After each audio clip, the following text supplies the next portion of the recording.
बिस्मिल्लाहिर्रहमानिर्रहीम। अस्सलाम वालेकुम viewers, welcome back to you in simple Pakistani cuisine. सर्दियों का मौसम है तो लाई हूँ अपने व्यूअर्स के लिए खस्ता करारे और मज़ेदार पालक आलू के पकौड़ों की रेसिपी। आज घर पे आपको बाज़ार से ज़्यादा मज़ेदार पकौड़े बनाना सिखाऊंगी। खस्ता पकौड़ों के लिए परफेक्ट मिक्सचर कैसे तैयार होता है और पकौड़ों को फ्राई करने का वो तरीका जिससे ना तो वो अंदर से कच्चे होंगे और ना ऊपर से जलेंगे, ये सब शेयर करूँगी आज की वीडियो में। रेसिपी को स्किप करके मत देखिएगा, पसंद आए लाइक और शेयर ज़रूर कीजिएगा। Hey there. Subscribe to my channel. And also press this bell icon. जी व्यूअर्स, शुरू करती हूँ पालक आलू पकौड़े की रेसिपी को। इस वक्त स्क्रीन पे देख रहे हैं आप पालक के पत्ते। पालक जो ग़िज़ायत से भरपूर इंग्रेडिएंट है। इन पत्तों को मैंने साफ़ करके अच्छी तरह से धो लिया क्योंकि इन पे बहुत ज़्यादा रेत लगी होती है। यहाँ आप स्क्रीन पे देख रहे हैं बॉल, और इसमें अब मैंने तैयार करना है पकौड़ों का मिक्सचर। सबसे पहले बॉल में मैं डाल रही हूँ पालक के पत्ते। उनको मैंने इस तरह से चॉप कर लिया है।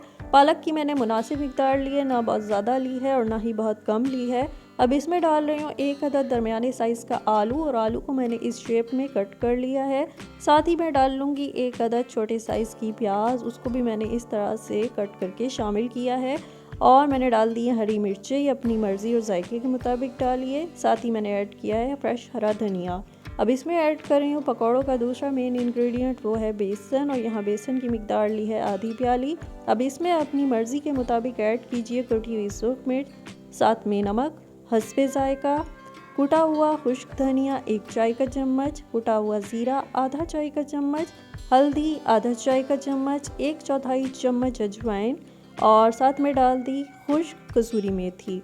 जी व्यूअर्स, यहाँ पे तमाम इंग्रेडिएंट्स की मैं मिक्सिंग कर रही हूँ, और आप देख रहे हैं कि मैंने इसमें पानी का इस्तेमाल नहीं किया है क्योंकि जो मैंने इस मिक्सचर में सब्जियाँ डाली हैं उनमें ऑलरेडी पानी मौजूद है, वो अपना पानी छोड़ती हैं। अब यहाँ पे मज़ीद मैंने बेसन ऐड कर दिया है। इस मिक्सचर में डाले गए बेसन का काम जो है इंग्रेडिएंट्स की आपस में बाइंडिंग करना है।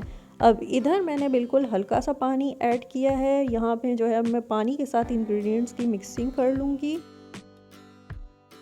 अब एंड में मैंने थोड़ा सा बेसन मज़ीद ऐड किया है और हल्का सा पानी डाल के इसकी कर लूँगी मिक्सिंग। और यहाँ मैं बता दूँ कि इस मिक्सचर में डाले गए अब बेसन की टोटल मिकदार 1 प्याली हो गई है। शुरू में मैंने आधी प्याली से इसकी मिक्सिंग स्टार्ट की थी।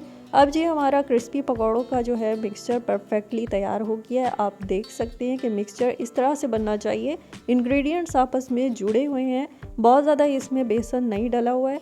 तो अब जी फ्राई करते हैं पकौड़े। जी तो व्यूअर्स, यहाँ पकौड़े फ्राई करने के लिए कुकिंग ऑयल को मैंने बहुत ही अच्छी तरह से गर्म कर लिया है, और अब इसमें मैं डाल रही हूँ पकौड़ों का मिक्सचर। जितने साइज़ का पकौड़ा बनाना चाहें उतनी मिकदार में मिक्सचर को हल्के हाथों से उठा के जो है गर्म तेल में डालते जाएं। और यहाँ मैं बता दूँ कि पकौड़ों को तलने के लिए मैंने आंच नीचे मीडियम कर दिया है। मीडियम हीट पे पकौड़े इसलिए फ्राई करने हैं क्योंकि अंदर और बाहर से अच्छी तरह फ्राई हो जाते हैं।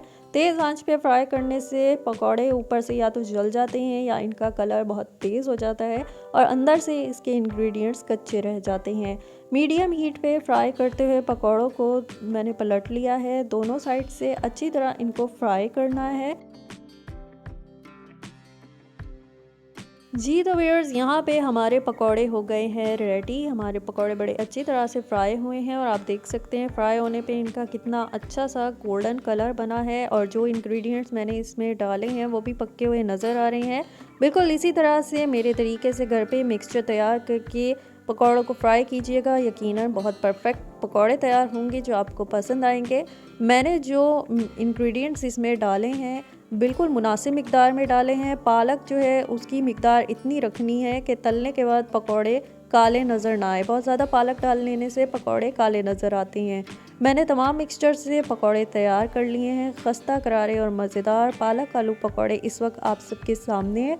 मैं अगर आपको दिखाऊं तो पकौड़ा देखने से ऊपर में जितना क्रिस्पी बना है अंदर से उतना ही सॉफ्ट है, और तमाम इंग्रेडिएंट्स पके हुए नज़र आ रहे हैं। इन पकौड़ों को चाहे तो आप केचप के साथ खाएं या घर में दही की चटनी बना के उसके साथ आप खाएंगे, बहुत ही मज़े के लगेंगे। ये रेसिपी आप घर पे ट्राई कीजिए, अपने मेहमानों के लिए बनाइए। जो भी खाएगा आपकी तारीफ़ ज़रूर करेगा, साथ में रेसिपी भी ज़रूर पूछेगा। तो फिर रेसिपी को ट्राई करके कमेंट सेक्शन में फीडबैक देना मत भूलिएगा। लाइक कीजिएगा, शेयर कीजिएगा, साथ में चैनल को सब्सक्राइब करके बेल आइकन ज़रूर प्रेस कीजिएगा ताकि मज़ीद आने वाली रेसिपीज़ आप तक पहुंचती रहें। इसके अलावा हमें फेसबुक और इंस्टाग्राम पे भी लाइक और फॉलो कीजिएगा। अपना ख्याल रखिएगा। अल्लाह हाफिज़।